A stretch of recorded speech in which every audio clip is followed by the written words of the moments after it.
तो आज की क्लास में आपको बताने वाले हैं कि आप एमएस वर्ड के अंदर text box, word art and drop cap option का कैसे यूज कर सकते हैं। तो चलिए शुरू करते हैं आज की क्लास। फिर से आप कंप्यूटर स्क्रीन पर दें तो सबसे पहले ऑप्शंस पर अगर आप यहाँ पर आइए तो यहाँ पर कौन सा टेक्स्ट बॉक्स का मतलब होता है कि हमें कोई बॉक्स बनाना है, उसके अंदर अगर हमें लिखना है तो टेक्स्ट बॉक्स की मदद से हम लिख सकते हैं। जैसे यहाँ पर क्लिक करें, ये पहले से बने बनाए फॉर्मेट से जो आपको यहाँ पर ये सब दिखते हैं, पहले से बने बनाए फॉर्मेट आप क्लिक करेंगे वैसा एक फॉर्मेट आपके पास आ जाएगा। यहाँ पर आपको ये फॉर्मेट नहीं चाहिए, अपने आप से बनाना है तो उसके लिए भी आपको इंसर्ट पर जाना है, टेक्स्ट बॉक्स पर जाना है।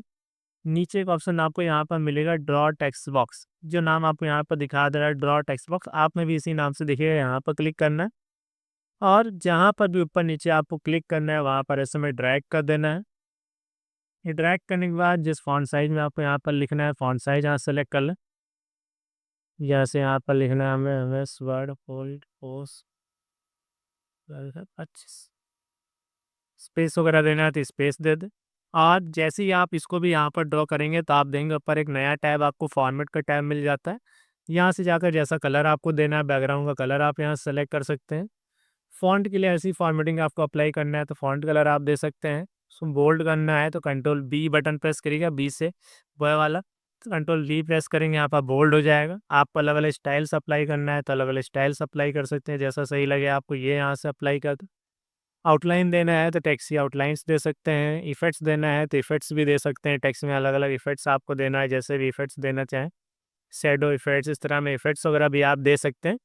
तो ये टेक्स्ट बॉक्स का फ़ायदा तो ये है कि हम जैसे चाहें वहाँ पर बॉक्स ड्रॉ कर सकते हैं, हम बिना कट कॉपी पेस्ट की मदद से उसको हम मूव भी करा सकते हैं।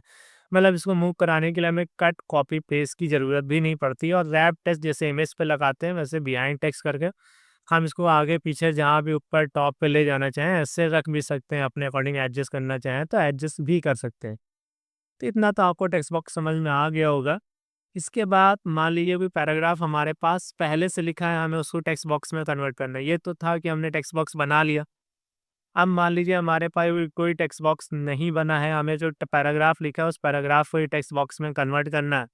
तो उतना पैराग्राफ आपको सेलेक्ट कर लेना है जिसको आपको टेक्स्ट बॉक्स में कन्वर्ट करना है। सेलेक्ट करिएगा, इंसर्ट पर जाइएगा, टेक्स्ट बॉक्स पे जाइएगा, फिर से वही ड्रॉ टेक्स्ट बॉक्स।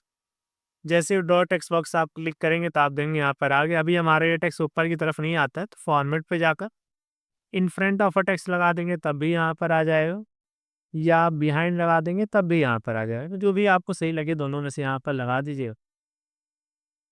और प्लस इसको अपने हिसाब से जैसे चाहें वहाँ से एडजस्ट कर सकते हैं। जैसे ये एडजस्ट करना है, जैसे यहाँ पर आते हैं हम यहाँ पर in front of a text. अब हम अगर हम यहाँ पर आए तो हमारा ये टेक्स्ट यहाँ पर आ गया, तो यहाँ पर एंटर बटन प्रेस कर से इसको नीचे ले आए। फिर जो आपने टेक्स्ट बॉक्स बनाया इस पर क्लिक करिए, क्लिक करके इसको ले जाकर आपको ऊपर यहाँ जैसे रखना चाहें अपने हिसाब से रख सकते हैं। इस बॉक्स को छोटा बड़ा भी यहाँ से कर सकते हैं, जैसा आपको सही लगे छोटा बड़ा करके भी आप एडजस्ट कर सकते हैं। फिर यहाँ पर एडजस्ट करना है तो यहाँ एडजस्ट कर दें। आप फॉर्मेट पे जाकर भी कलर वगैरह देना है तो यहाँ से कलर दे सकते हैं, कलर दे सकते हैं। पिक्चर पे जाके आप कोई फ़ोटो देना चाहें, फ़ोटो भी दे सकते हैं। जैसे हमने आपको पहले सेव वाले ऑप्शंस में सारे ऑप्शंस पढ़ाए हैं कि फ़ोटो कैसे लगा सकते हैं, ये सब अप्लाई कर सकते हैं। सेम वही प्रोसेस आपका यहाँ पर भी अप्लाई होगा। जैसे क्लिक करेंगे तो यहाँ पर फ़ोटो आ जाएगी, तो आप फ़ोटो वगैरह भी यहाँ पर दे सकते हैं। कलर देना चाहें तो कलर भी दे सकते हैं, आउटलाइन देना चाहें तो आउटलाइन भी दे सकते हैं। आउटलाइन नहीं देना है तो नो आउटलाइन कर दीजिए, तो आउटलाइन यहाँ से हट जाएगी। तो ये भी आपको क्लियर हो गया होगा। बिना कट कॉपी पेस्ट की मदद से हम इसको जहाँ रखना चाहें जैसे रखना चाहें अपने अकॉर्डिंग हम इसको मूव करा सकते हैं। तो आई होप स्टूडेंट आपको कम से कम टेक्स्ट बॉक्स वाला ऑप्शन तो समझ में आ ही गया होगा कि टेक्स्ट बॉक्स का ऑप्शन कैसे काम करता है। सेकंड नंबर पर अगर आप यहाँ पर देखें वर्ड आर्ट है। वर्ड आर्ट का मतलब क्या होता है, अगर आपको इस तरह डिजाइन में कोई टेक्स्ट लिखना है, लिखना है, तो उसके लिए आप वर्ड आर्ट ऑप्शन की यूज़ कर सकते हैं। जैसे हमने इस वाले डिजाइन को सेलेक्ट किया तो आप देखें यहाँ पर एक बॉक्स बना हुआ आ जाता है ऐसे में। पर हमें इस पैराग्राफ को नहीं करना, हमें ब्लैंक चाहिए, तो इसे यहाँ पर एंटर की प्रेस करके ऊपर स्पेस ले लें, यहाँ पे कर्सर रखते हैं। इसके बाद इंसर्ट पे जाना है, इंसर्ट पे जाने के बाद वर्ड आर्ट पे जाना है। और यहाँ पर कोई भी एक प्रीसेट आप सेलेक्ट कर लें, जैसे मान लीजिए मैं ये वाला प्रीसेट सेलेक्ट कर लिया तो यहाँ पर प्रीसेट आ गया। यहाँ पर लिख देते हैं, मान लीजिए कैपिटल में लिखना है तो computer knowledge keyword biggest word YouTube channel 2025। हमने ये टेक्स्ट लिखा है, हमें मान लीजिए इसको रोटेशन में इस तरह में गोलाई में लाना है, तो उस क्रम में कैसे लाएंगे? तो उसके लिए आपको पहले इसको सेलेक्ट करना है। सेलेक्ट करने के बाद इंसर्ट वाले टैब पे आ जाना है। इंसर्ट टैब पे आने के बाद यहाँ पे एक ऑप्शन मिलेगा टेक्स्ट इफेक्ट और यहाँ पे एक ऑप्शन मिलेगा ट्रांसफॉर्म। आपको ट्रांसफॉर्म पर क्लिक कर देना है। देखिएगा कहाँ पे जाना है, फॉर्मेट पे जाना है। फॉर्मेट पे जाने के बाद टेक्स्ट इफेक्ट पे जाना है, फिर इसके बाद ट्रांसफॉर्म पे जाना और यहाँ से ट्रांसफॉर्म वाला सेलेक्ट कर लेना। सेलेक्ट जैसे ही आप करेंगे तो ये चारों तरफ इस तरह में लाइन्स आ जाएगी। इसको यहाँ से आपको नीचे कर देना है ऐसे। जैसे ही आप इसको नीचे करेंगे तो जैसे आप स्कूल या कॉलेजेस में देखते हैं वहाँ पर ऐसे लिखते हैं, तो इस तरह में भी आप यहाँ पर लिख पाएंगे। फिर आपको पता है कि आप ऊपर लाना है, तो इसको यहाँ से ला भी सकते हैं। मतलब इस तरह में अगर आप अप्लाई करना चाहें, लिखना चाहें तो लिख सकते हैं। कहाँ पे जाना है? इंसर्ट। इंसर्ट पे जाने के बाद वर्ड आर्ट और वर्ड आर्ट पे जाने के बाद फॉर्मेट पे जाना है, टेक्स्ट इफेक्ट पे जाना है, देन ट्रांसफॉर्म पे जाके रोटेट वगैरह आप कर सकते हैं। अलग अलग पोजीशंस आते हैं, जैसा आपको सही लगे अपने हिसाब से अप्लाई कर सकते हैं। इसके अलावा अगर आप यहाँ पर आएंगे, एक ऑप्शन आता है ड्रॉप कैप।